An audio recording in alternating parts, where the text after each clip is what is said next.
अध्याय 2। भीमदेव। पृथ्वीराज का बचपन समाप्त होते होते उनकी बहादुरी की प्रशंसा के समाचार चारों ओर फैलने लगे। इस समाचार को सुनकर बहुत सारे लोग बहुत खुश हुए और बहुत सारे लोग दुखी हो गए। कवि चंद्र का कहना है कि इन्हीं दुखी होने वालों में गुजरात के शासक भोला राय भीमदेव भी थे।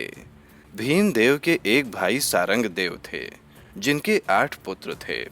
जब सबसे बड़ा पुत्र प्रताप सिंह अपने पिता की गद्दी पर बैठा, तब वह अनेक तरह से अपनी प्रजा को कष्ट पहुंचाने लगा।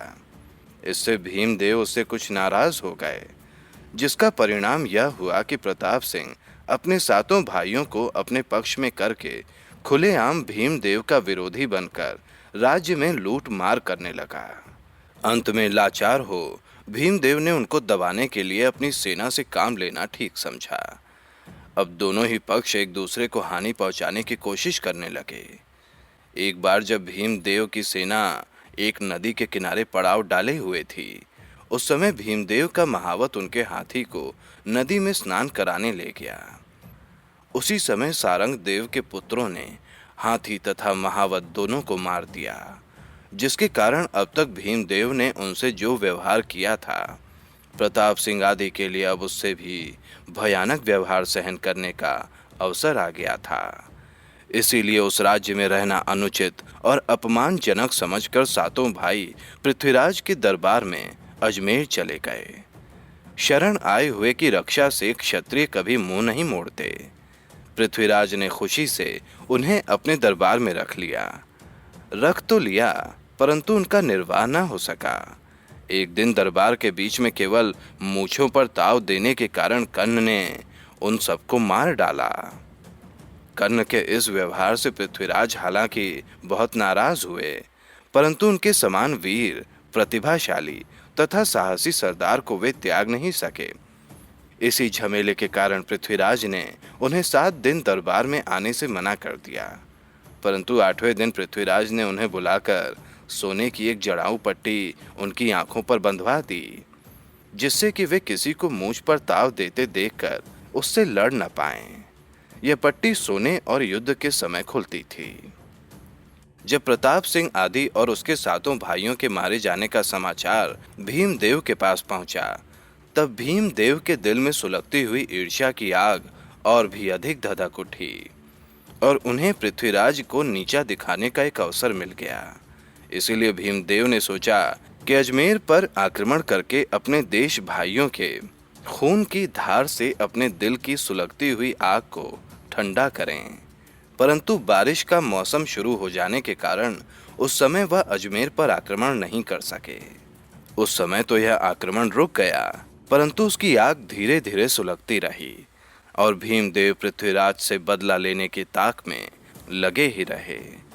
जिस समय की हम बातें कर रहे हैं, उस समय गुजरात में चालुक्य अर्थात सोलंकी भीमदेव, आबू में सलख अर्थात जैत परवार, मेवाड़ के सकर सिंह और मंडोवर में नाहर राय परिहार राज्य करते थे।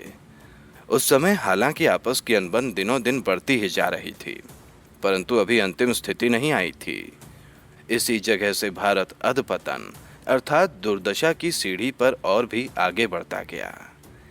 रासों में लिखा है कि छोटी उम्र में ही नाहर राय ने पृथ्वीराज को दिल्ली में देखा था और उन्हें देखकर वह उनके रूप और गुण पर इतने मोहित हुए कि उन्होंने पृथ्वीराज के साथ अपनी कन्या की शादी करने का वचन दे दिया।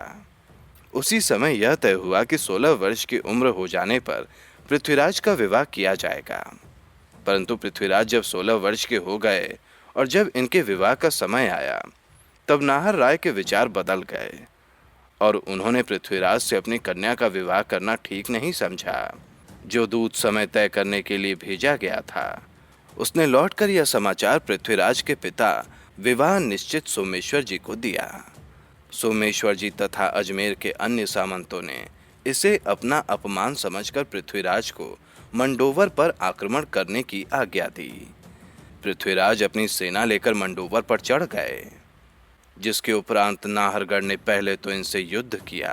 उन्होंने मीना जाति के सरदार पर्वत राय को सेनापति बनाकर बहुत बड़ी सेना युद्ध के मैदान में भेजी। बहुत भयानक युद्ध हुआ। पर्वतराय की मृत्यु का समाचार सुनकर नाहर राय खुद भी युद्ध के मैदान में आ गए। इस समय बहुत भीषण युद्ध हुआ।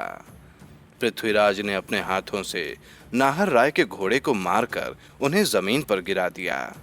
यह युद्ध 5 दिनों तक चला और आखिरकार नाहर राय भाग गए। नाहर राय भागकर अपने राज्य की सीमा पर स्थित गिरनार नामक गांव जाकर छिप गए।